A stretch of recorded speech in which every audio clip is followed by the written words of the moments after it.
To allow users to register, first we have to create an API endpoint. This endpoint will be called by a client component that renders a form. So here in the app folder, let's add a new folder called register. Then we add a route file. In this route file, we export a function for handling post requests. So we give it a request of type next request. Next, we call request.json and await the call to get the body of the request. Let's make the function async. Now that we have the body, we have to make sure that in the body, we have a valid email and password. And for that, we're going to use Zod. So on the top, let's import Z from Zod. Next, we create a schema by calling z.object. We give it an object with two properties, email, which should be a string, and a valid email, and password, which should be a string with a minimum of, let's say, 5 characters. Now here we can add more rules like at least one uppercase, at least one number, a special character, and so on. So as you see, with this approach, there is so much more complexity we have to deal with as opposed to using an OAuth provider. So here we create a schema. Then in our post function, we call schema.saveParse and pass the body. We get a validation object. Next, we check if validation is not successful. We return a next response. With this JSON object, here we can pass validation.error.errors. And just like before, we set the status to 400. Okay, let me save the changes so the code is reformatted. Good. So if the request is valid, then we have to make sure that we don't have a user with this email in our database. And for that, we have to use our Prisma client. So here we call Prisma.user.findUnique.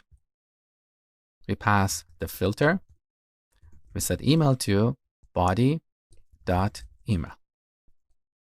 Next, we await the call to get a user object.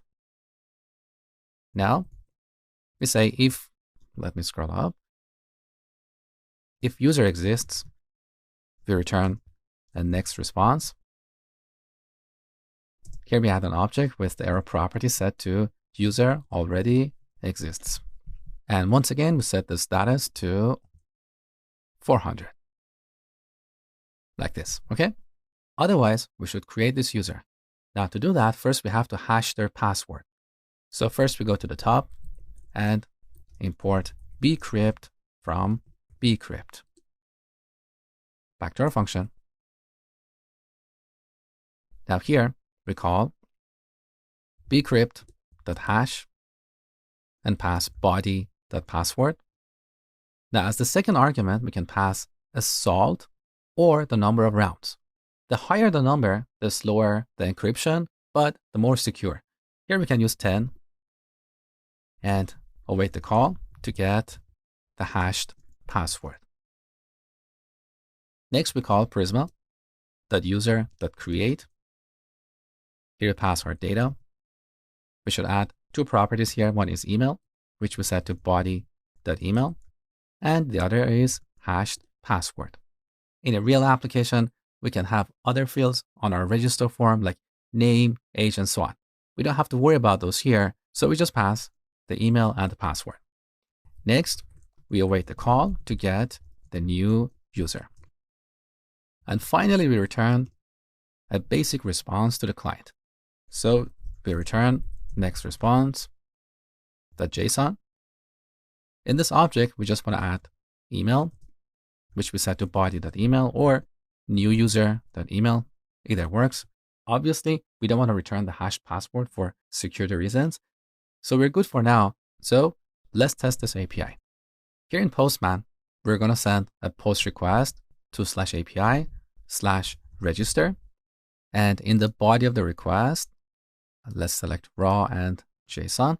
Here we include an object with two properties, email, I want to deliberately set this to an empty string to make sure that our validation logic works. And the same for password.